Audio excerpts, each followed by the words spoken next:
development, and we are working to establish a climate trust fund to finance environmental projects in mountainous regions. The Kyrgyz Republic pays special attention to climate issues in implementing its national policy, and based on the principles of green development, has set an ambitious goal of achieving carbon neutrality by 2050. Over 90% of our energy is produced primarily by hydropower plants, which are the main drivers towards achieving net zero emissions. Our country has extensive opportunities to integrate renewable energy sources into various sectors of the economy, develop electric transport infrastructure, promote sustainable agriculture, and enhance ecotourism. We are actively taking measures to encourage the use of electric vehicles and improve the energy efficiency of buildings. I would like to provide just one example of our commitment to building a green future. Projects such as Neom, Masdar City, Western Harbor and Solar Valley that are focused on sustainable development are being implemented and successfully developed. The dreams of the people in these countries have come true and serve as an example for us as well. We have begun constructing the modern and innovative city of Asman on the shores of Lake Sekul. Next year we will start building the city of Kemin. We are striving to create green cities that will serve as a model for other regions of our country, helping to preserve the natural environment for future generations. I firmly believe that this city will become an economic trade, cultural tourist hub, as well as center for innovation and new technologies. Central Asia is becoming an important region in terms of global security and the world economy. Kyrgyzstan, together with its neighboring states, continues to work on the sustainable development of the region. Together with Kazakhstan and Uzbekistan, we are building the Kamarata 1 hydropower station which will meet the region's energy and water needs. We are also participating in the construction of China-Kyrgyzstan-Uzbekistan Railway, which will enhance trade and transport cooperation and connect the east and west of the continent. Ladies and gentlemen, the future of our world depends on the path we choose. We should not increase military spending, leading to further escalation of conflicts and disasters. Instead, we must direct our efforts towards building a just, safe and prosperous world for all. Our choice today will determine what tomorrow will be like for our future generations. We all need to ease international tensions. The Kyrgyz Republic is ready to support the efforts of UN General Assembly and Security Council aimed at establishing a stable world order and achieving sustainable development goals, as well as to contribute to the international community's joint efforts to address global challenges and threats. At the same time, we propose our candidacy for non-permanent membership in the UN Security Council for the years 2027-2028. Kırgız Respublikası bu негизги органга эч качан шайланбаган өлкө катары 2026 жылдын июнь айында Нью-Йорк шаарында өтүп турган шайлоолордо сиздердин колдооңуздарды үмүт артабыз. Кыргызстан шайланган учурда кеңештин ишинин натыйжалуулугун жана ачык айкындуулугун жогорулатуу, ошондой эле анын курамын аймактык өкүлчүлүктүн тең салмактуулугун эске алуу менен кеңейтүү ишин улантат. Африка өлкөлөрүнүн коопсуздук кеңешиндеги өкүлчүлүгүнүн жетишсиздигин оңдоо жана Кыргызстанды кошкондо 60 мамлекеттин эч качан коопсуздук кеңешине шайланбагандыгын эске алып, тарыхый адилетсиздикти жоюу убактысы келди. Келечек саммитинде Бириккен Улуттар Уюмунун мүчө мамлекеттери туруктуу өнүгүү максаттарынын маанилүүлүгүн жана алардын толук ишке ашырылышынын зарылдыгын дагы бир жолу тастыкташты. Кыргызстан 2030 жылга чейинки глобалдык туруктуу өнүгүү күн тартибине бекем берилген бойдон кала берет жана биздин жетишкендиктер, улуттук артыкчылыктар жана каржылык мүмкүнчүлүктөрдү эске алуу менен максаттарга жетүү боюнча бекем ниетибизди тастыктайбыз. Бириккен Улуттар Уюмунун туруктуу өнүгүү максаттары Кыргызстандын 2040 жылга чейинки улуттук өнүгүү стратегиясына интеграцияланган.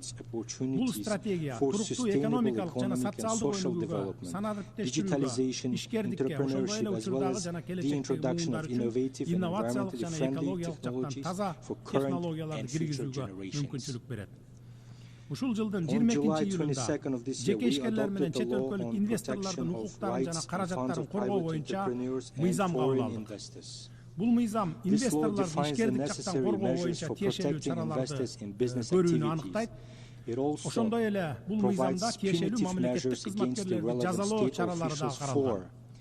Мамлекеттик каттоодо мыйзамсыз, негизсиз баш тартуу, мыйзамсыз жана негизсиз лицензия берүүдөн баш тартуу, ишмердүүлүгүн негизсиз жана мыйзамсыз чектөөгө алуу, инвесторлордун жана жеке ишкерлердин ишмердүүлүгүнө негизсиз жана мыйзамсыз кийлигишүүсү. Жогоруда көрсөтүлгөн мыйзам бузуулар үчүн мамлекеттик кызматкерлерге эң катаал жазалар берилет. Алар 2 жылдан 5 жылга чейин эркинен ажыратуу жана мүлкүн конфискациялоо же ири өлчөмдө акчалай айыптар салынууга каралган.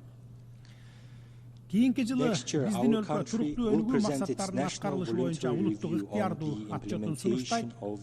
Биз өз тажрыйбабызды бөлүшүүгө, жетишилген натыйжаларды талкуулоого жана 2030 жылга чейинки туруктуу өнүгүү максаттарын ишке ашыруу боюнча дүйнөнүн алдыңкы 30 өлкөсүнүн катарына кирүү максатына умтулууну улантууга даярбыз. Кыргызстан тоолуу өлкө катары 2000 жылдардан баштап дүйнөлүк коомчулуктун көңүлүн тоолуу аймактардагы туруктуу өнүктүрүү көйгөйлөрүнө бурду. Биздин демилгебиз менен жана тоолуу өлкөлөрдүн кеңири колдоосу менен тоолуу аймактарды өнүктүрүү боюнча 5 жылдык аракеттер программасы 2023-2027 жылдарга ишке ашырылып жатат. Мен бардык мамлекеттерди бул программага активдүү катышууга чакырам. Сиздерди 2027 жылы өтө турган Бишкек +25 экинчи глобалдык тоолуу саммитине катышууга чакырам. Анда тоолуу аймактардын 5 жылдыгынын жыйынтыктары чыгарылат. Мындан тышкары биз тоолор жана климат боюнча глобалдык диалогду Бириккен Улуттар Уюмунун климаттын өзгөрүшү боюнча жылдык конференциясынын программасына бекитүү демилгесин илгерилетип жатабыз. Кыргызстан аймактын узак мөөнөттүү туруктуу өнүгүүсүнүн символу болуп калган ак илбирсти коргоо боюнча активдүү иш алып барууда. 2023 жылдын декабрь айында ак илбирс Кыргызстандын улуттук символу катары таанылган. Биз 11 өлкө менен биргеликте бул уникалдуу жаныбарды коргоо багытында иштеп жатабыз. Ушуга байланыштуу мен Бириккен Улуттар Уюмунун башкы ассамблеясына эл аралык ак илбирс күнүн жарыялоо резолюциясын киргизүү жөнүндө билдирүүбүздү бардык мамлекеттерге колдоого чакырам. Тоолуу аймактардын тургундары күн сайын суу жетишсиздиги, азык-түлүк коопсуздугу, жакырчылык жана негизги кызматтарга жеткиликтүүлүктүн жоктугу сыяктуу кыйынчылыктарга туш болушат. Бул өлкөлөр өз көйгөйлөрү менен жалгыз калбашы керек. Биз дүйнөлүк коомчулукту бул маселелерди чечүү үчүн активдүү аракеттерди көрүүгө чакырабыз.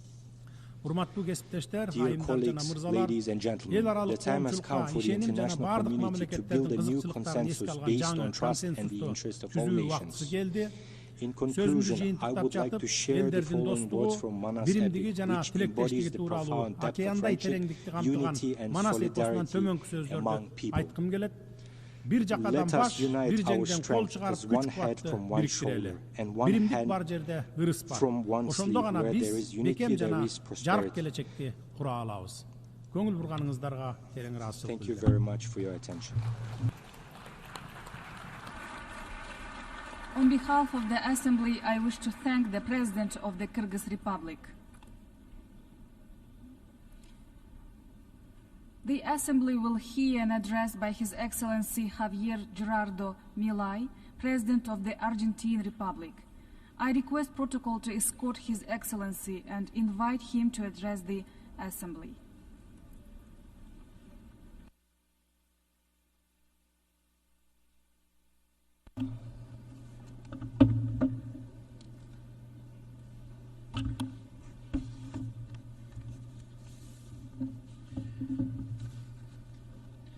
A las autoridades de las Naciones Unidas, to the authorities of the United Nations, representatives of the various countries, member countries, and all of the citizens of the world that are watching us. Good afternoon. For those of you who are not aware, I'm not a politician. I'm an economist. I'm a liberal, libertarian economist who never aimed to be a politician, but who was honored to become the President of the Republic of Argentina following the resounding failure of more than a century of collectivist policies that destroyed our country. Este es mi primer discurso frente a la Asamblea General de las Naciones Unidas.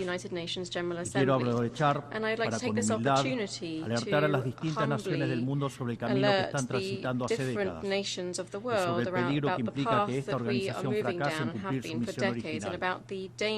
No vengo aquí a decirle al mundo lo que tiene que hacer. Vengo aquí a decirle al mundo, por un lado, lo que va a ocurrir si las Naciones Unidas continúan promoviendo las políticas colectivistas que vienen promoviendo bajo el mandato de la Agenda Agenda 2030, y por el otro, cuáles son los valores que la nueva Argentina defiende. Quiero comenzar dando crédito cuando el crédito corresponde. La Organización de Naciones Unidas nace del horror de la guerra más cruenta de la historia global, con el objetivo principal de que nunca volviera a ocurrir. Para ello, la organización grabó en piedra sus principios fundamentales en la Declaración Universal de Derechos Humanos. Ahí se consignó un acuerdo básico en torno a una máxima, que todos los seres humanos nacen libres e iguales en dignidad y derechos. Bajo la tutela de esta organización, la adopción de estas ideas, durante los últimos 70 años la humanidad vivió un periodo de paz global más largo de la historia, que coincidió también con el periodo de mayor crecimiento económico de la historia. Se creó un foro internacional donde las naciones pudieran dirimir sus conflictos a través de la cooperación, en vez de recurrir instantáneamente a las armas, y se logró algo impensado: sentar de manera permanente a las 5 potencias más grandes del mundo en una misma mesa, cada una con el mismo poder de veto, a pesar de tener intereses totalmente contrapuestos. Todo esto no hizo que el flagelo de la guerra desapareciera, pero se logró por ahora que ningún conflicto escalara a proporciones mundiales. El resultado fue que pasamos de tener 2 guerras mundiales en menos de 40 años, que en conjunto se cobraron más de 120 millones de vidas, a tener 70 años consecutivos de relativa paz y estabilidad global, bajo el manto de un orden que permitió al mundo entero integrarse comercialmente, competir y prosperar. Porque donde entra el comercio no entran las balas, decía Bastiat. Porque el comercio garantiza la paz, la libertad garantiza el comercio, la igualdad ante la ley garantiza la libertad. Se cumplió en definitiva lo que consignó el profeta Isaías, y se lee en el parque cruzando la calle: Dios juzgará entre las naciones y arbitrará por los muchos pueblos, forjarán sus espadas en rejas de arado, sus lanzas en podadoras. Nación no tomará espada contra nación, nunca más conocerán la guerra. Esto es lo que ha ocurrido mayormente bajo la tutela de las Naciones Unidas en sus primeras décadas. Y por eso, desde esta perspectiva, estamos hablando de un éxito destacable en la historia de las naciones que no puede ser soslayado. Ahora bien, en algún momento, y como suele ocurrir con la mayoría de las estructuras burocráticas que los hombres creamos, esta organización dejó de velar por los principios esbozados en su declaración fundante y comenzó a mutar. Una organización que había sido pensada esencialmente como un escudo para proteger el reino de los hombres se transformó en un leviatán de múltiples tentáculos que pretende decidir no solo qué debe hacer cada Estado-nación, sino también cómo deben vivir todos los ciudadanos del mundo. Así, como pasamos de una organización que perseguía la paz a una organización que le impone una agenda ideológica a sus miembros sobre un sinfín de temas que hacen a la vida del hombre en sociedad. El modelo de Naciones Unidas que había sido exitoso, cuyo origen podemos rastrear en las ideas del presidente Wilson, que hablaba de la sociedad de paz y victoria y que se fundaba en la cooperación de los Estados-nación, ha sido abandonado. Ha sido reemplazado por un modelo de gobierno supranacional de burócratas internacionales que pretenden imponerle a los ciudadanos del mundo un modo de vida determinado. Lo que se está discutiendo esta semana aquí en Nueva York, en la cumbre del futuro, no es otra cosa que la profundización de ese rumbo trágico que esta institución ha adoptado. La profundización de un modelo que, en palabras del propio secretario de las Naciones Unidas, exige definir un nuevo contrato social a escala global, redoblando los compromisos de la Agenda 2030. Quiero ser claro en la posición de la Agenda Argentina. La Agenda 2030, aunque bien intencionada en sus metas, no es otra cosa que un programa de gobierno supranacional de corte socialista que pretende resolver los problemas de la modernidad con soluciones que atentan contra la soberanía de los Estados-nación y violentan el derecho a la vida, a la libertad y a la propiedad de las personas. Es una agenda que pretende solucionar la pobreza, la desigualdad y la discriminación con legislación que lo único que hace es profundizarla. Porque la historia del mundo demuestra que la única manera de garantizar la prosperidad es limitando el poder del monarca, garantizando la igualdad ante la ley y defendiendo el derecho a la vida, a la libertad y a la propiedad de los individuos. Ha sido precisamente la adopción de esa agenda que obedece a intereses privilegiados is el abandono fully de in los line principios with esbozados en la these Declaración Universal privileged de Derechos interests Humanos and de las Naciones looks Unidas, lo beyond que the tergiversó el rol principles de that were set out in the esta Universal Declaration institución of y Human la Rights. puso en una senda equivocada. Así, It has hemos therefore visto twisted cómo the una role of this organización que nació para organization and defender set it los on the derechos wrong del hombre course. We've ha sido seen una de how las an principales organization that was propulsoras born de to la defend violación the sistemática rights de la of man has libertad, become como por one ejemplo of con the las main cuarentenas a nivel proponents of global durante el systematic año violations 2020 of y freedom, que debería ser considerado un such as, delito for de instance, lesa humanidad.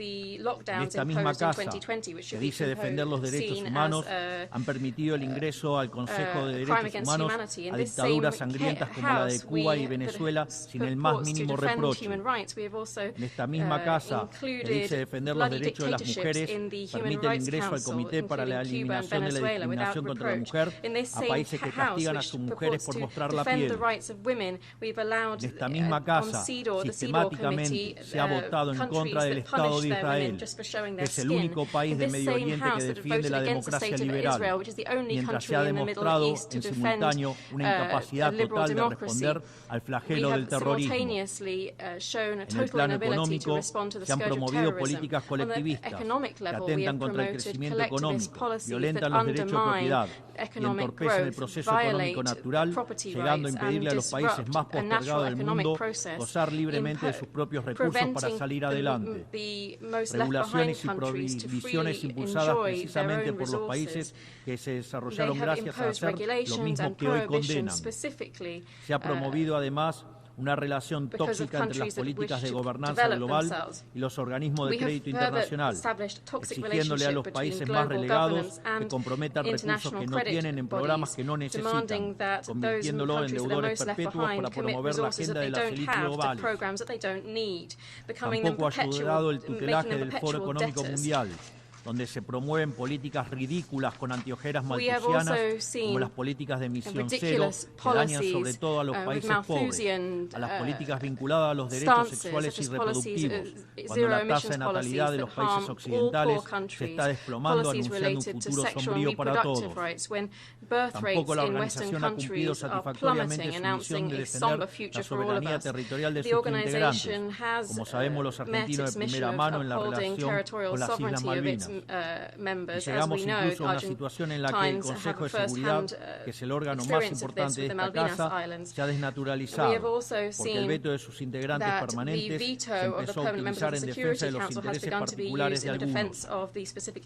Así estamos hoy, con una organización impotente en brindar soluciones a los verdaderos conflictos globales, como ha sido la aberración y aberrante invasión rusa a Ucrania, que ya le ha costado la vida a más de 300.000 personas, dejando un tendal de más de 1 millón de heridos en el proceso. Una organización que en vez de enfrentar estos conflictos invierte tiempo y esfuerzo en imponerle a los países pobres que cómo y deben producir, con quién vincularse, qué deben comer y en qué creer, cómo pretende dictar el presente pacto del futuro. Toda esta larga lista de errores y contradicciones no ha sido gratuita, sino que ha redundado en la pérdida de credibilidad de las Naciones Unidas ante los ciudadanos del mundo libre, en la desnaturalización de sus funciones. Por eso, quiero hacer una advertencia. Estamos ante un fin de ciclo. El colectivismo y el postureo moral de la agenda woke se han chocado con la realidad y ya no tienen soluciones creíbles para ofrecer a los problemas reales del mundo. De hecho, nunca las tuvieron. Si la Agenda 2030 fracasó, como reconocen sus propios promotores, la respuesta debería ser preguntarnos si no fue un programa mal concebido de inicio, aceptar esa realidad y cambiar el rumbo. No se puede pretender persistir en el error redoblando la apuesta de una agenda que ha fracasado. Siempre ocurre lo mismo con las ideas que vienen de la izquierda. Diseñan un modelo acorde a lo que el ser humano debería ser, según ellos, y cuando los individuos libremente actúan de otra manera, no tienen mejor solución que restringir, reprimir y coartar su libertad. Nosotros en Argentina ya hemos visto con nuestros propios ojos lo que hay al final de este camino de envidia y pasiones tristes, pobreza, embrutecimiento, anarquía y una ausencia fatal de libertad. Total lack of liberty. Todavía estamos a tiempo de apartarnos de ese rumbo. Quiero ser claro con algo para que no haya malas interpretaciones. Argentina está viviendo un proceso profundo de cambio en la actualidad. Ha decidido abrazar las ideas de la libertad. Esas ideas que dicen que todos los ciudadanos nacemos libres e iguales ante la ley, que tenemos derechos inalienables otorgados por el Creador, entre los que se encuentra el derecho a la vida, a la libertad y a la propiedad. Esos principios que ordenan el proceso de cambio que estamos llevando adelante en la Argentina son también los principios que guardarán nuestra conducta internacional a partir de ahora. Creemos en la defensa de la vida de todos. Creemos en la defensa de la propiedad de todos. Creemos en la libertad de expresión para todos. Creemos en la libertad de culto para todos. Creemos en la libertad de comercio para todos. Y creemos en los gobiernos limitados, todos ellos. Y como en estos tiempos lo que sucede en un país impacta rápidamente en otros, creemos que todos los pueblos deben vivir libres de la tiranía y la opresión, ya sea que tome forma de opresión política, de esclavitud económica o de fanatismo religioso. Esa idea fundamental no debe quedarse en meras palabras, tiene que ser apoyada en los hechos, diplomáticamente, económicamente y materialmente, a través de la fuerza conjunta de todos los países que defendemos la libertad.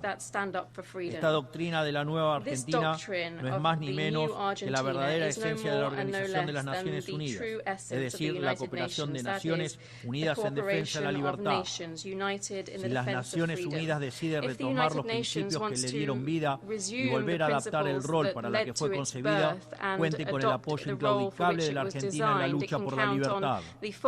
Sepa también que la Argentina no acompañará ninguna política que implique la restricción de las libertades individuales, del comercio ni la violación de los derechos naturales de los individuos.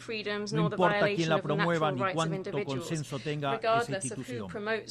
Por esta razón, queremos expresar oficialmente nuestro disenso sobre el pacto del futuro firmado el día domingo. E invitamos a todas las naciones del mundo libre a que nos acompañen, no solo en el disenso de este pacto, sino en la creación de una nueva agenda para esta noble institución, la agenda de la libertad.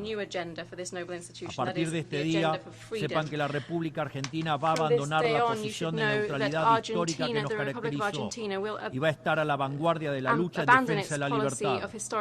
Porque, como decía Tomás Paine, aquellos que desean cosechar las bendiciones de la libertad deben como hombres soportar la fatiga de defenderla.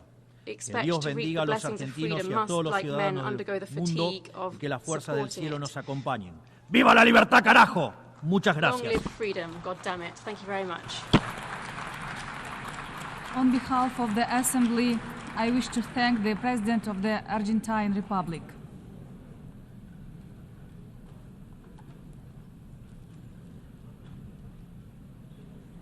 The Assembly will hear an address by His Excellency Nayib Armando Bukele, President of the Republic of El Salvador.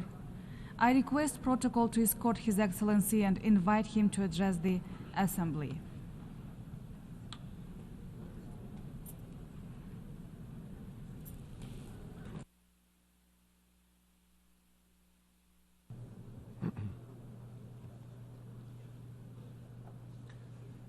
Señor Presidente de la Asamblea General, President of the General Assembly, excelentísimo jefe de Estado y de Gobierno, Your Excellencies, honorables miembros de las delegaciones que nos acompañan en este día, señoras y señores. Ladies and gentlemen, cuando vine por primera vez a la Asamblea General de las Naciones Unidas en 2019, sé que muchos no conocían El Salvador o ni siquiera habían oído hablar del Salvador.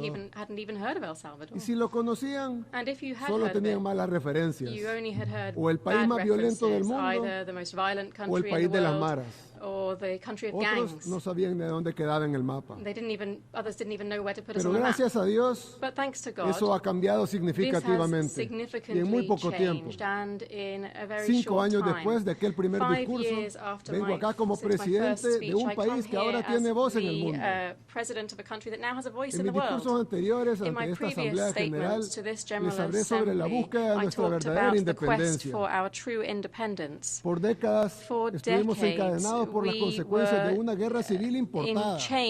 Y luego, por una falsa paz que dejó más muertos que la propia guerra. También les hablé de la importancia de recordar que la primera responsabilidad de un gobierno es con su propio pueblo, así como la trascendencia de tomar nuestro propio destino en nuestras propias manos. Fuimos ingenuos en pensar que otros países nos salvarían, o que otras naciones nos regalarían nuestra libertad por simple bondad. Tuvimos que entenderlo para luego tener la valentía de romper nuestras cadenas nosotros mismos y reclamar nuestro derecho legítimo a ser libres. En los últimos 5 años, El Salvador renació. Devolvimos las calles de nuestro país a nuestra gente y establecimos una floreciente industria turística, siendo sede de eventos internacionales de surf, de deportes, de entretenimiento. Le dimos a miles de salvadoreños que huyeron de las guerras y de la pobreza un país al cual regresar. Hicimos de nuestra nación, que fue una vez la capital mundial de los homicidios, el país más seguro de todo el hemisferio occidental. Fue el desafío más grande que nuestra nación ha superado. Aunque todavía nos queda un largo camino por recorrer y muchas cosas por lograr, estamos al alcance de la verdadera independencia y en el camino a la libertad plena. La transformación del Salvador no tiene comparación y nuestro éxito es innegable. Cualquiera puede visitar El Salvador y comprobarlo por sí mismo. Los salvadoreños, independientemente de por quienes hayan votado, el pueblo, la ciudad donde hayan nacido, de lo poco o mucho que hayan tenido, de si están dentro o fuera de nuestras fronteras, se han unido para trabajar y apoyar cada una de nuestras decisiones, cada una de las decisiones que le permiten a El Salvador ser el país donde la gente puede vivir tranquila y feliz, donde las aspiraciones espirituales, más allá de las materiales, trasciendan a todos. Hoy, el mundo mira el ejemplo de El Salvador y se pregunta, ¿cómo puede una nación levantarse en tan poco tiempo? Pero tal vez esa no sea la pregunta que deberían hacerse. Tal vez deberían estarse haciendo otra pregunta. ¿Cómo es que el mundo está cayendo tan rápido? Dicen que El Salvador nada contra la corriente, porque mientras El Salvador se volvió más seguro, el mundo se volvió más inseguro. Mientras el pueblo salvadoreño se volvió más optimista, la mayoría de la gente en el mundo moderno se vuelve cada vez más pesimista. Y sí, tienen razón. El mundo se ha vuelto dividido, deprimido, preocupado, hostil y sin esperanza. Y lo ha hecho a una velocidad sin precedentes. Hoy el mundo libre ya no es libre. Esto no es una exageración. Trágicamente vemos pruebas innegables de esta decadencia todos los días. Las nuevas amenazas de guerras continúan. Cuando el mundo libre se volvió libre, fue gracias a sus principios de libertad de expresión, igualdad ante la ley, unidad y respeto por la propiedad privada. Pero una vez una nación abandona sus principios que la hacen libre, es solo cuestión de tiempo para que pierda su libertad por completo. Las consecuencias se están desarrollando ante nuestros propios ojos. Las podemos ver. En algunas ciudades del llamado primer mundo, las tiendas necesitan asegurar sus productos detrás de puertas de vidrio con llave para evitar robos. Y no hablo ni siquiera de productos caros, sino de cosas sencillas como una barra de chocolate o una rasuradora. En otras ciudades, las calles ya no pertenecen a la gente, sino que han caído en manos de la indigencia, de las pandillas, del crimen organizado y de las drogas. No puedes reclamar el título de mundo libre si ni siquiera tu gente es libre para caminar por las calles sin temor a ser acosada, robada o asesinada. También estamos siendo testigos en tiempo real de la erosión de la libertad de expresión.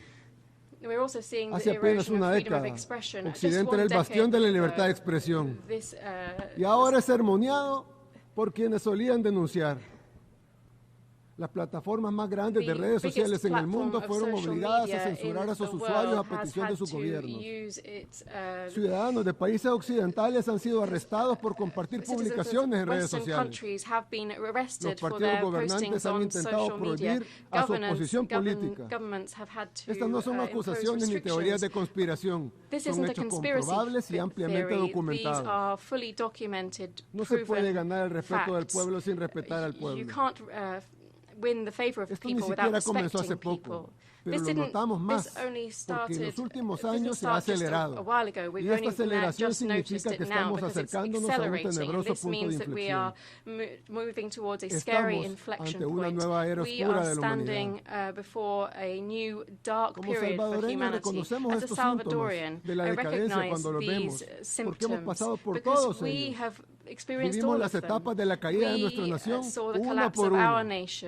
Y estamos viendo esas mismas etapas una vez más, pero esta vez a escala global. No podemos ni deseamos decirles a otros países lo que tienen que hacer. Cada país debe tomar sus propias decisiones y hacer lo que sea mejor para su gente. Solo podemos ofrecer una palabra de advertencia de un amigo que ha pasado por una época oscura y ha librado la batalla de su vida para salir de ella. No podemos cambiar el curso del mundo. El Salvador es un país demasiado pequeño. Somos de hecho el país más pequeño de todo el continente americano. Esto es mucho más grande que nosotros y de hecho es más grande que cualquier nación. No podemos prevenir los tiempos oscuros que se avecinan. Pero lo que sí podemos hacer es convertirnos en un pequeño refugio ante la tormenta que se aproxima y mantener la esperanza.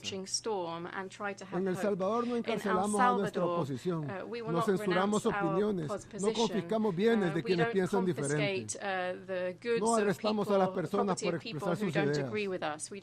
En El Salvador tu libertad de expresión, así como tu propiedad privada, siempre estarán protegidas. En El Salvador priorizamos la seguridad de nuestros ciudadanos honestos sobre la comodidad de los criminales. Algunos dicen de que hemos encarcelado miles. Pero la realidad es que hemos liberado a millones.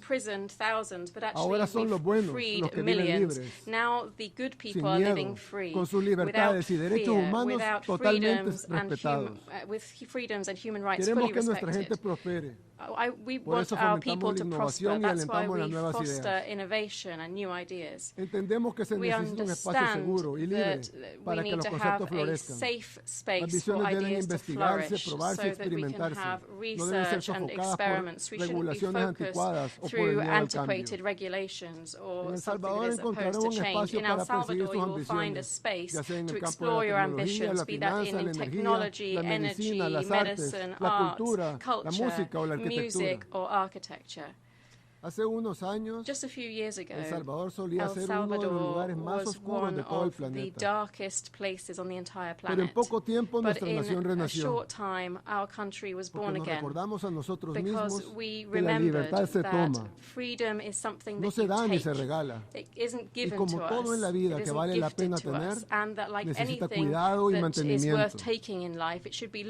Hoy El Salvador es un país seguro para el progreso y la innovación, pero también para la familia y para la búsqueda de nuestros propósitos individuales. En el Nuevo El Salvador todos tienen cabida. Ofrecemos este espacio seguro principalmente para nuestra gente, pero también para quienes deseen compartir y contribuir a nuestra visión. No será fácil. De hecho, el paso siguiente tal vez es más difícil que el anterior. Hemos liberado nuestro país, pero debemos mantener esa libertad y debemos hacerlo en un mundo que cada vez es menos libre. El Salvador ha dejado atrás su pasado, al que juramos nunca más volver. Tal vez sea demasiado tarde para evitar los tiempos oscuros que enfrenta nuestro mundo hoy, pero no es demasiado tarde para construir una arca y capear la tormenta. Que Dios bendiga a la humanidad. Muchas gracias. May God bless humanity. Thank you very much. On behalf of the Assembly, I wish to thank the President of the Republic of El Salvador. The Assembly will hear an address by His Excellency Masoud Pezeshkian, President of the Islamic Republic of Iran. I request protocol to escort His Excellency and invite him to address the Assembly.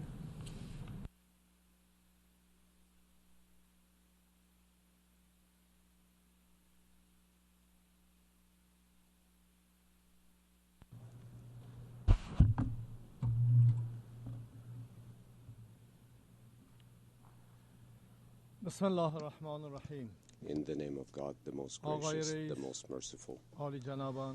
Mr. President, Excellencies, I extend my sincere congratulations both on the opening of the 79th session of the United Nations General Assembly and to you, Mr. President, on your well-deserved election.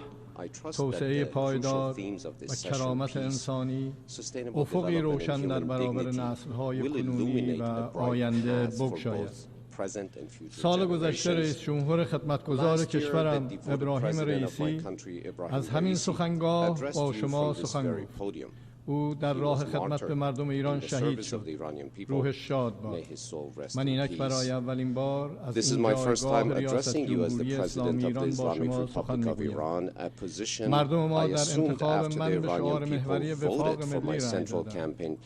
این شعار منطبق بر دستور خدای تبارک و تعالی در قرآن کریم مطابق آموزه های قرآن در آفرینش انسانها همگی از یک ریشه هستند.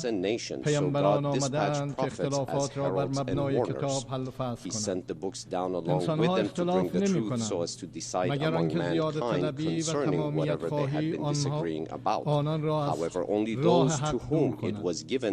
امام علی علیه السلام در خطاب به یکی از فرمانداران می فرمایند با تمام وجود به مردم مهر بورز، محبت کن و لطف خود را شامل حال آنان بگردان.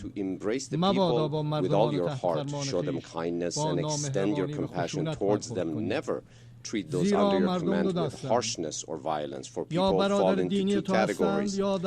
They're either your brothers in religion or equals in creation. The mission of all prophets has been to establish and promote truth and justice in society among all people, regardless of color, race, gender, or language. Peace and security in the world will not be achieved unless the rights of all individuals, communities, and nations are upheld with justice and fairness. Let's ask ourselves, are the roots of war and bloodshed we see in today's world anything other than the fact that aggressors have violated the rights of others, overlooked the rights of nations, enforced discrimination and inequality, kept certain groups weak and underdeveloped, and disregarded the rights of individuals? As long as injustice, oppression, greed, poverty, and ignorance prevail in any region, violence and conflict will continue. Unless we confront the root causes of such disorders, we cannot rescue the future of our children from darkness and destruction.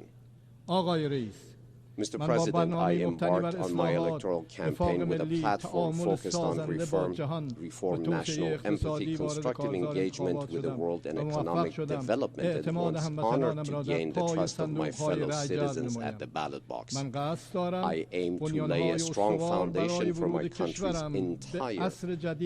country's entry into a new era, positioning it to play an effective and constructive role in the evolving global order. My objective is to address existing obstacles and challenges while structuring my country's foreign relations in cognizance of the necessities and realities of the contemporary world. Mr. President, over the past year, the world has witnessed the true nature of the Israeli regime. It has witnessed how the regime carries out atrocities in Gaza, and in 11 months has murdered in cold blood over 41,000 innocent people, mostly women and children. Its leaders label this genocide, the killing of children, war crimes, and state terrorism as legitimate self-defense. They label hospitals, kindergartens, and schools as legitimate military targets. They label the freedom-loving and brave people around the world who protest against their genocide as anti-Semitic. They label and oppress people who have stood up against 7 decades of occupation and humiliation as terrorists. It is Israel that has assassinated our scientists, diplomats, and even guests on our soil, and supported both covertly and overtly terrorist groups like ISIS. Iran, in contrast, has supported popular liberation movements of people that have been victims of 4 generations of the crimes and colonialism of the Israeli regime. We have been siding with the people across the world who have flooded the streets in outrage against Israeli atrocities. We condemn Israeli crimes against humanity. It is imperative that the international community should immediately stop the violence and bring about a permanent ceasefire in Gaza and bring an end to the desperate barbarism of Israel in Lebanon before it engulfs the region and the world. Israel has been defeated in Gaza, and no amount of barbaric violence can restore its myth of invincibility.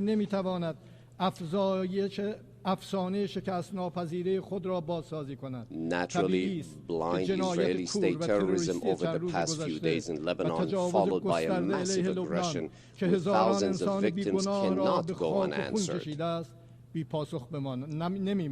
The responsibility for all consequences will be borne by those governments who have thwarted all global efforts to end this horrific catastrophe and have the audacity to call themselves champions of human rights. The only path to end this 70-years-old nightmare in West Asia and the world is to restore the right of all Palestinians to self-determination. We propose that all people of Palestine, both those who live in their motherland as well as those who have been forced into its diaspora, determine their future in a referendum. We are confident that through this mechanism we can achieve a lasting peace with Muslims, Christians, and Jews living alongside one another in one land in tranquility and peace and away from racism and apartheid. Excellencies, examine the contemporary history of the region. Iran has never initiated a war. It has only defended itself heroically against external aggression, causing the aggressors to regret their actions.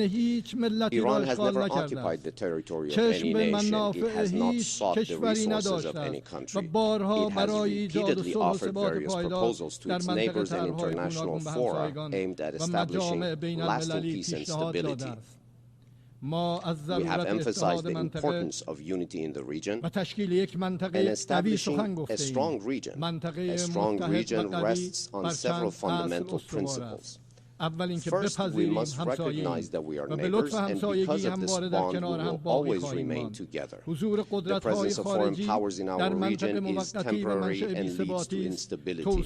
Our development and progress are interconnected, and outsourcing security to extra-regional powers will not benefit any of us.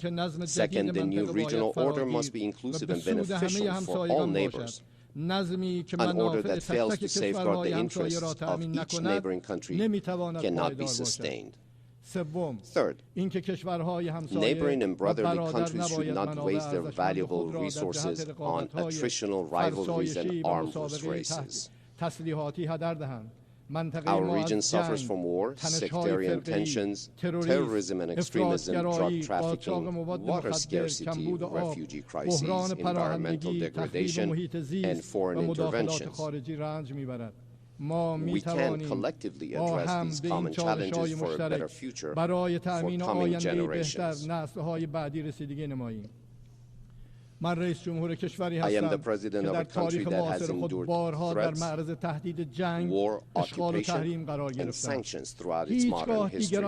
Others have neither come to our assistance nor respected our declared neutrality. Global powers have even sided with aggressors. We have learned that we can only rely on our own people and our own indigenous capabilities.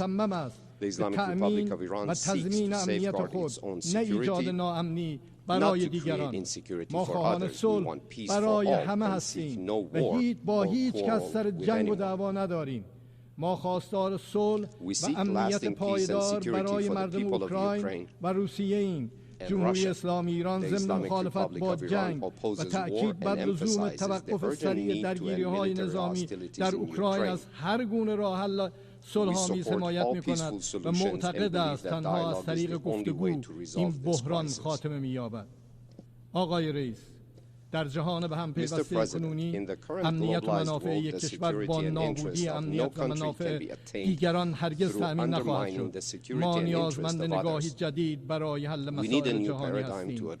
چنین نگاهی میبایست به جای تهدیدها بر فرصتها تمرکز کند. بر مبنای همین منطق تعاملی میتوان فرصتهای جدید را برای همکاری پدید آورد. ایران و قدرت‌های جهانی با نگرشی فرصت محور به برجام دست یافتند و ما در برابر شناسایی حقوق ایران و رفع تحریم‌ها بالاترین سطح از نظارت‌ها در حوزه هسته‌ای را پذیرفتیم. ورود یکجانبه ترامپ از برجام نشانگر دیدگاه تهدید محور در عرصه سیاسی و نگاه قدرت محور در عرصه اقتصادی بود. تحریم‌های یکجانبه مردم را هدف قرار داده و در پی نابودی بنیان‌های اقتصادی ایران است. هدف امنیت سازی ایران است و نتیجه آن ناامنی برای همه. سیاست فشار حداکثری زمانی علیه ملت ایران به کار گرفته شد که ایران به گواهی آژانس بین المللی انرژی هسته‌ای به تمامی تعهدات برجامیش عمل کرد. با آماده تعامل با اعضای برجامی اگر تعهدات برجامی به طور کامل و با حسن نیت اجرا شود میتوان در مورد دیگر مسائل هم وارد گفتگو شد. در اینجا خطاب به مردم آمریکا میگویم این ایران نیست که در کنار مرزهای شما پایگاه نظامی ساخته. ایران نیست که کشور شما را تحریم کرده و مانع از روابط تجاری شما با جهان شده است. ایران نیست که مانع از دسترسی شما به دارو می شود. این ایران نیست که مانع دسترسی شما به نظام بانکی و پولی جهان شده است. ما نیستیم که سران ارتش شما را ترور کردیم، بلکه آمریکاست که عزیزترین سردار نظام ایران را در فرودگاه بغداد ترور می کند. پیام من به همه دولت‌هایی که راهبردی غیر سازنده در قبال ایران در پیش گرفتند این است که از تاریخ درس بگیریم. ما می توانیم از این محدودیت‌ها فراتر رویم و دوران جدیدی را آغاز کنیم. این دوران جدید با به رسمیت شناختن دغدغه‌های امنیتی ایران و همچنین کار مشترک بر سر مسئله‌های مشترک شروع می‌شود. تحریم‌ها سلاحی مخرب و غیر انسانی هستند که با هدف فلج کردن اقتصاد کشور اعمال می‌شود. محرومیت از دسترسی به داروهای حیاتی یکی از دردناکترین پیامدهای تحریم که جان هزاران انسان بیگناه را به خطر می‌اندازد. این اقدام نه تنها نقض آشکار حقوق بشر بلکه جنایتی علیه بشریت است. ملت ما در طول سالهای گذشته با تحمل سختی‌های فراوان ناشی از تحریم‌ها نشان داده است که در برابر ظلم و ستم ایستادگی می‌کند. اگرچه زخم‌های ناشی از تحریم‌ها بر پیکره جامعه ما عمیق است، اما مواجهه با این تجربه تلخ ما را به ملتی قوی‌تر با اراده‌ای پولادین و خودباور تبدیل کرده است. ایران آمادگی دارد برای ساختن دنیایی بهتر با قدرت‌های جهانی و همسایگانش مراودات اقتصادی، اجتماعی، سیاسی و امنیتی مؤثر و از جایگاه برابر داشته باشد. پاسخ مناسب به چنین پیامی که از ایران صادر می‌شود اعمال تحریم‌های بیشتر نیست، بلکه اجرای تعهدات قبلی در رفع تحریم‌ها برای بهبود واقعی شرایط اقتصادی مردم ایران است و زمین سازی برای توافق‌های بیشتر. من امیدوارم این صدا از ایران امروز به خوبی شنیده شود. متشکرم. Thank you, Mr. President. On behalf of the Assembly, I wish to thank the President of the Islamic Republic of Iran.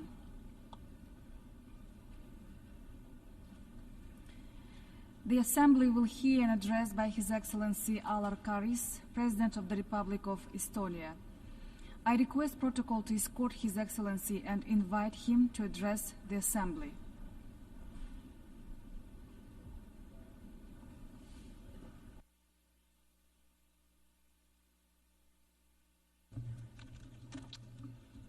Madam President, Excellencies, dear ladies and gentlemen, I want to live in a world that is in peace, in a world that is not destroying itself, where proud, sovereign nations big or small, old or young, modern or traditional, are not conquered and colonized. In a world where everybody can feel free, where AI serves and not hinders humanity, and where nobody has to fear oppression based on gender, race, nation, beliefs, or one's thoughts. I want to live in a world that is fit for freedom, because freedom paves the way for lasting solution and prosperity, because freedom is the core of humanity. Don't we all want the same? Regrettably, peace and freedom are under threat. The latest survey by Freedom House proved that global freedom declined for the 18th consecutive year in 2023. The number of those countries where political rights and civil liberties are diminishing is more than the twofold in comparison to those whose rights, liberties, and freedom are improving. Peace and freedom are words that are unfortunately blatantly misused. Too often we see how the one promising peace and freedom brings instead suppression and suffering. The weaker the mechanism that protects international law, the bigger is a threat to undermine the way most of us want to live. We may keep condemning the brutal acts of violence. We may even strongly condemn the atrocities, but without efficient acts against violence, the history will condemn us, and it will condemn us strongly. But it's not our place in history that we have to worry about. Something else keeps us awake at night. It's children who are lost to conflicts, who will never be old enough to see the high school diploma, who will never have a chance to learn how to ride a bike, who will never dance in the desert, who will not be free, who will not be smiling. But dear ladies and gentlemen, the happiness of a child is priceless. This image should set our moral compass right, personal and global, strategic and tactical. This image will be reality on those shores of Gulf of Aden, Azov Sea, Bay of Bengal, Dead Sea, Caspian Sea, Lake Tanganyika, Yellow Sea, or elsewhere in the world when the universally shared rules prevail, when the international law is respected, when UN Charter is applied. Therefore, we have no other option than to act and adjust the UN system so that it could live up to the demands and necessities of the 21st century. It means reinforcing the UN Charter. Restoring the credibility and reforming the UN should grant better and more efficient application of the Charter so that the peace and security is maintained in everyone's interest and everywhere in the world. The need to reform the UN and its Security Council has been discussed for decades. I am convinced that now more than ever, the renewal and strengthening of a multilateral world order with UN Charter at its core is in the interest of all of us. Pact for Future that we adopted at the Summit of the Future just a few days ago is a good start. It is guidelines showing us the way forward. Now we must implement all we have pledged. We should have been even more ambitious. The Future Security Council has to be fit for purpose, efficient, transparent, open and accountable with a strengthened decision-making capacity. The Council's composition must adequately reflect the current world. It must also be inclusive in conducting its business to better respond to the current global threats. But there is no easy formula how to grant it. Otherwise, we would have a balanced, agile and effective Security Council already in place. One thing is certain, and it is acknowledged also by the Pact for the Future, that the scope and use of a veto right has to be limited. Estonia supports all efforts to limit the use of a veto, especially on actions aimed at ending or preventing mass atrocities. Currently, the veto right in the Security Council hands its holder a great power, a power also to put finding the solution of a standstill, as sometimes that solution might sharply be against the interest of the members of the Security Council itself. The deadlocks of the Security Council can be measured directly in lost and crippled human lives. This is not right, and this is unacceptable. We believe that all states collectively should have bigger say in maintaining peace and security than one member of the Security Council, especially in the case of a deadlock in the Security Council. We cannot restore credibility of the multilateral system and the UN when a permanent member of the Security Council acts against the principles of the Charter. Therefore, let us wisely use the powers of the General Assembly. We, in the General Assembly, should be able to collectively overcome the veto in the Security Council, if the situation requires. Let us analyze the options how General Assembly could gain more prominence. In addition, I recommend taking this analysis to our capitals, to different conferences around the world, collecting new ideas from the inclusive global debate. Pact for the Future acknowledges the need for revitalizing the work of the General Assembly, also in connection of strengthening the coordination with Security Council. Among other things, it means that the future peace operations would be better respond to existing challenges and emerging realities. The preciseness and sharpness of the Pact for Future allows us to believe that the United Nations 2.0 is an idea that is also capable of meeting the current challenges on the ground. Dear ladies and gentlemen, the pain of losing a close one is grave. It hurts us no matter where it happens. The life will never be the same after such a tragedy. Russia's aggression against Ukraine causes inhumane suffering, as does the war in Gaza, or the worsening fighting in Sudan, or the tensions, instability, human rights violations in Sahel, the war in Syria, the unresolved Rohingya crisis, the humanitarian catastrophe in Yemen, or the suppression and torture of girls and women in Afghanistan. Since the horrific terrorist attacks by Hamas against Israel almost a year ago, there has been too much suffering in Gaza and the region. The destruction, loss of life and trauma is unimaginable. It only leads to a vicious cycle of violence and deepening hatred.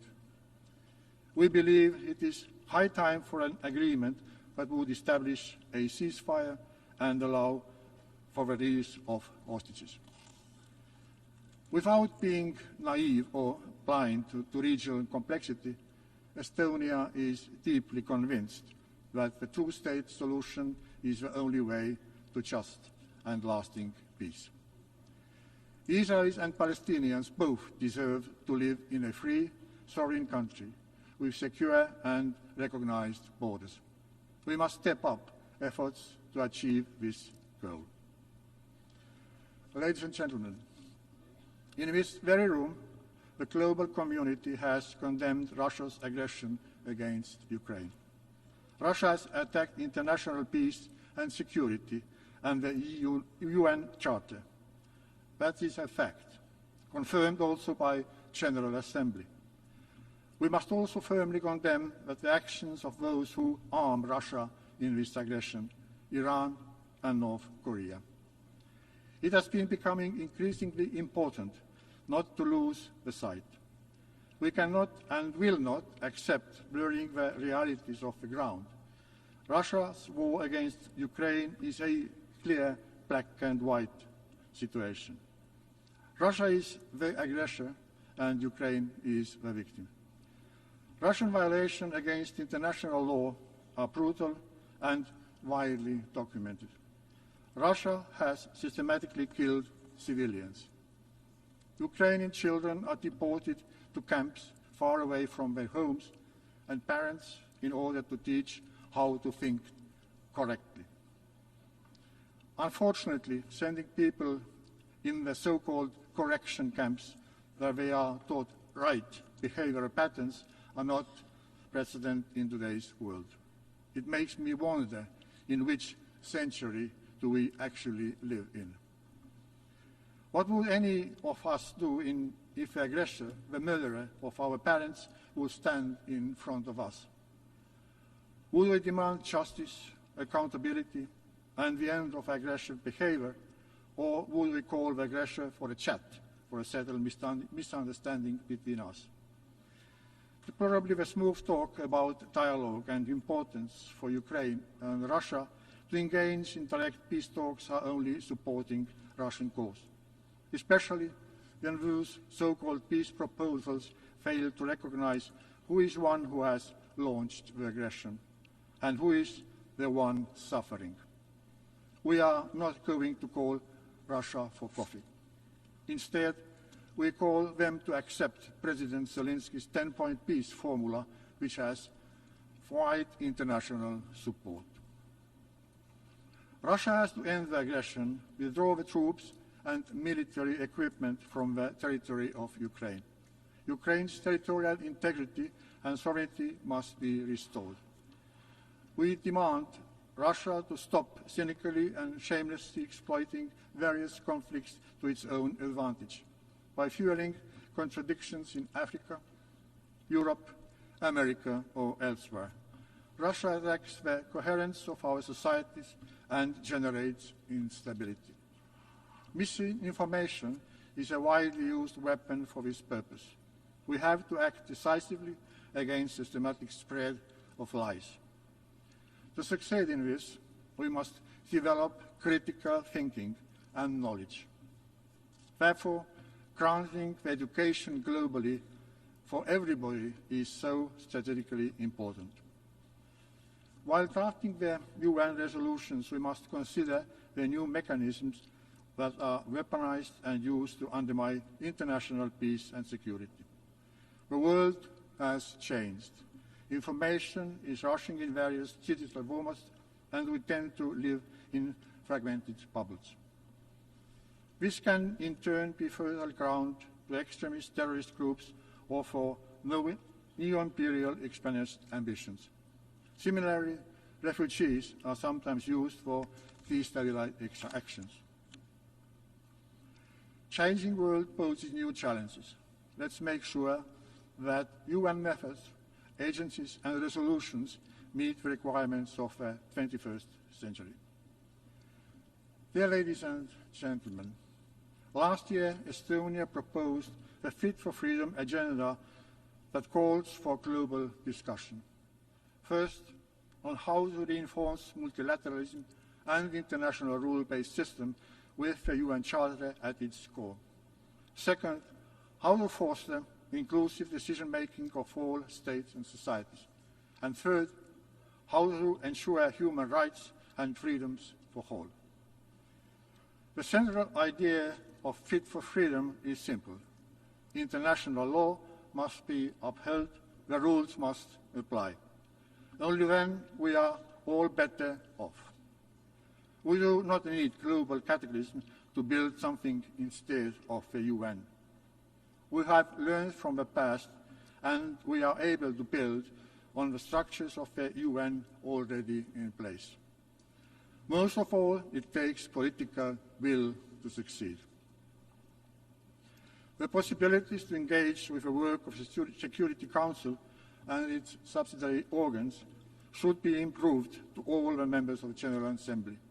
With a distinct help from technology, the accountability of the Security Council has to be enhanced. If a working culture would be more open, hypocrisy and lies would have indeed shoulder legs. Promoting new open and swift models to work and administer is the second pillar how we can make the world freer. This year, Estonia chairs the Media Freedom Coalition and next year Freedom Online Coalition. We will build our conviction that fundamental freedoms and human rights should be the mainstream of international policies, even more forcefully and consciously than until today. If human fundamental rights are protected, then we may conclude that international law and UN Charter are not only maintained, but they are strengthened. When international rules apply to everyone, the world is fit for freedom. Dear ladies and gentlemen, positive change is possible. Estonia's own story is a perfect illustration of that. We have built a digital, cyber-secure society where citizens feel that they themselves are a state, as it should be. We know from our own experience that freedom combined with a proper technology and innovation-oriented mindset are the best tools for finding long-term solutions. Yes, also free societies might need some updates from time to time and the latest plugins from optimized user-friendly performance. But if maintained properly, they are not crashing and freezing like autocracies tend to do. Estonians have a vivid memory of the times when human rights were denied to us. This makes Estonia vigorous in standing up for those fighting for their rights today. We partner with those who have reached out for helping hand to enhance children's access to education and medicine. We unite with those who work tirelessly to grant women and girls equal rights with men and boys. And we are aligned with all who follow the principle of universal and indivisibility of human rights.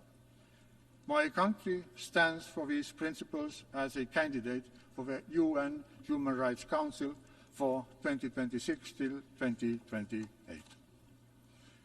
Dear ladies and gentlemen, what kind of change are we going to see? We know the answer. It is up to us to fix the UN so that it could safeguard international peace and security and build a world fit for freedom. Let's get to work. Let's do something about it. Thank you.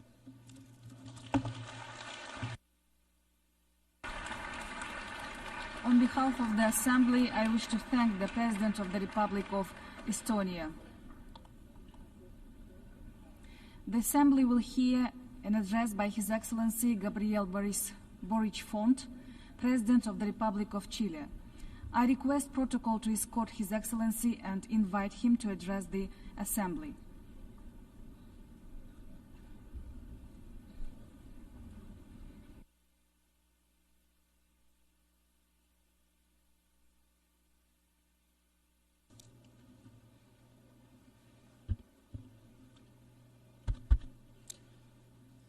Señor Presidente, Mr. President, integrantes de la Asamblea General de Naciones Unidas y a todos los habitantes de nuestra tierra que nos escuchen. En el año 2025 se van a cumplir 80 años desde el día en que 51 países dieron el paso trascendental de crear la Organización de Naciones Unidas. Nuestro país, Chile, ha sido siempre parte orgulloso de este esfuerzo colectivo. Fuimos en ese entonces uno de los países fundadores y hoy, casi 80 años después, seguimos defendiendo la democracia, la paz, el multilateralismo y el respeto íntegro a los derechos humanos. El mundo, desde 1945, ha cambiado mucho. Debe haber sido complejo en esa época. Lleno de esperanzas por el fin de la guerra, pero desgarrado por la pobreza, destrucción y muerte que dejó a su paso. Aún marcado en 1945 por la infamia del colonialismo, ya comenzaban a bullir las inexorables emancipaciones de los pueblos de sus colonizadores. Vuelvo a repetir, ha pasado mucho tiempo desde entonces y el mundo ha cambiado radicalmente. Imaginen si un joven de 20 años de esa época despertara mágicamente en 2024. Seguramente no podría creer lo que está viendo. El mundo ha cambiado, pero hay cosas que se mantienen igual. Un ejemplo reiterado desde este pupitre es el Consejo de Seguridad de la ONU. Y el mundo del 2024 no es el de 1945. Escuché atentamente en la mañana al secretario general de la ONU, al presidente Lula de Brasil, al presidente Biden de Estados Unidos, manifestar explícitamente su acuerdo en reformar el Consejo de acuerdo a los tiempos de hoy.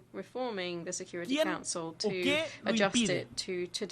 ¿Hay alguien acaso en esta asamblea que se oponga? Desde Chile propongo que nos pongamos un plazo para la reforma y que para cuando la ONU cumpla 80 años, lo haga con un Consejo de Seguridad acorde al curso de los tiempos actuales, del que sean parte Brasil desde América Latina, la India, al menos un país de África, entre otros. No hay nada que lo impida, salvo la falta de nuestra propia voluntad. Las instituciones humanas dependen de la voluntad de sus líderes, nosotros. Y aquellas que no son capaces de adaptarse a su época corren el riesgo de derrumbarse. Es cosa de recordar el rápido colapso de la sociedad de las naciones. Es que hay momentos en que el cambio es la mejor manera de asegurar la continuidad de nuestra historia. Y este es precisamente uno de esos momentos. Lo mismo respecto a la gobernanza financiera. Valoramos los esfuerzos que han hecho las instituciones financieras globales para modernizarse, pero por sobre todo, desde Chile apoyamos la propuesta de África, liderada por Nigeria, para abordar la evasión fiscal, los flujos financieros ilícitos y las desigualdades en la recaudación de impuestos a través de la creación de una convención sobre la cooperación fiscal internacional, logrando un sistema más transparente e inclusivo, un sistema de impuestos globales que apoye al financiamiento de la lucha contra la crisis climática, en el cual los países, pero también las grandes empresas, rindan cuenta de sus movimientos y aporten lo que corresponde a los países de los cuales han obtenido su riqueza. Para estos desafíos y tantos más, no me cabe duda que es el posible liderazgo de una mujer, como señala el acuerdo de la Convención del Futuro que suscribimos hoy en la mañana, que provenga de nuestra América grande, según el criterio de rotación territorial de la ONU, el que podrá encabezar este proceso siguiendo la senda reformista de Antonio Guterres. Señor Presidente de la Asamblea, líderes del mundo, en ocasiones la comunidad internacional es acusada de doble estándar frente a las violaciones de los derechos humanos que ocurren en una u otra parte del mundo. Se condena lo que hace el adversario, pero cuando es un supuesto amigo o alguien del mismo color político el que vulnera la Carta de la ONU, se mira hacia el lado o campea la ambigüedad. Desde Chile nos rebelamos contra el doble estándar en materia de derechos humanos. Como presidente joven, latinoamericano y de izquierda, digo fuerte y claro que los derechos humanos se deben respetar siempre y en todo lugar. Y debemos exigir este respeto sin importar el color político del dictador o presidente de turno que lo vulnere. Y es que la adolescente palestina asesinada en Gaza, el trabajador venezolano obligado a migrar de su patria, el niño ucraniano secuestrado por Rusia, el opositor silenciado en Nicaragua, o la mujer expulsada de la escuela en Afganistán solo por ser mujer, son antes que todo seres humanos.